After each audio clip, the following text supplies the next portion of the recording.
Hey, I'm Ivan, and I get calls every single day now. Hey, Ivan, is the recession happening? What can I do about it?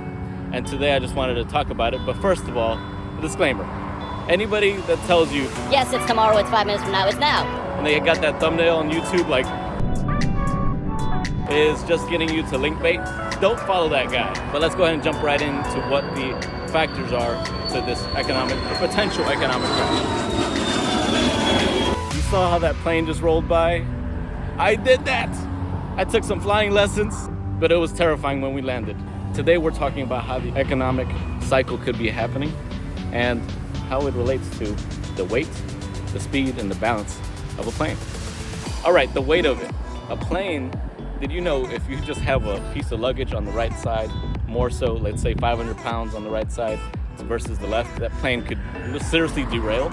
In a very similar way, the economy, the different weight aspects go into, for example, commercial lending is largely unregulated, overpriced assets. We've seen that in the housing market, right? And we've seen lumber as an asset just going up. And the next part, which is business, overpriced businesses. And you can see this most clearly in Silicon Valley, where you have companies that don't make any profit, but they're still getting tons of investment. You know, they got negative returns, they haven't made revenues in years. They're overpriced assets. So that's the kind of factors that go into weight, into the economy. And, you know, shifting that weight around could affect how this potential recession could play out. All right, so speed. How does a plane land, right? It has to be a very delicate speed. And similar, the economy, having a cycle has to be very delicate.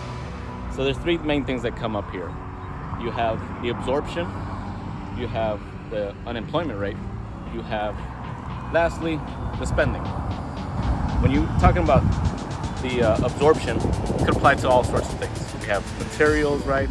How fast are people drinking the product, right? If you're talking about a glass of water, how fast is that water going to be consumed? How fast is that lumber going to be consumed? The houses that go for sale, how fast does it get actually closed?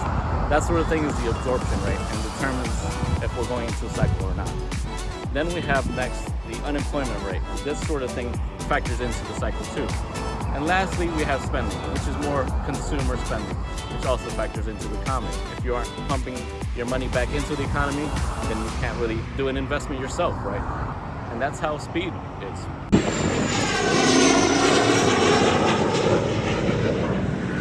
Now we're talking about balance. Really, what this comes down to, make sure this plane of the economy lands smoothly. Us as citizens, the country spending, investing, operating our businesses well is 99%. The levers that the Fed controls is actually kind of the 1% that could have a lot of effects on us. If they don't control inflation, which allows our ability as business owners to buy things as cheap as milk, we should have been there. I'm talking this guy, the professional instructor, was hitting the pedals like a maniac. All the rudders were moving in those last 5 seconds. And if he didn't move it the right way, we could have crashed. So all of the rudders, all of the people that come into effect for this balancing act is how we'll get through the cycle clean, or if we're going to go into another crash like we saw in 2008. All right, in conclusion of how a plane landing relates to an economic cycle, we covered speed, we covered weight, we covered balance. And you're probably wondering, how do you, Ivan, invest in the midst of this in your company Common Walk? And we just keep on investing in multifamilies. And luckily, people always need a place to rent, so it's always a safe investment. And I'm starting a fund because so many people tell me, hey, Ivan, how can I invest with you? I'll also be sharing videos about that. So if you're interested in that, hit me up on commonwalk.com/contact. And I look forward to being a part of your investing in multifamily. Thanks, y'all.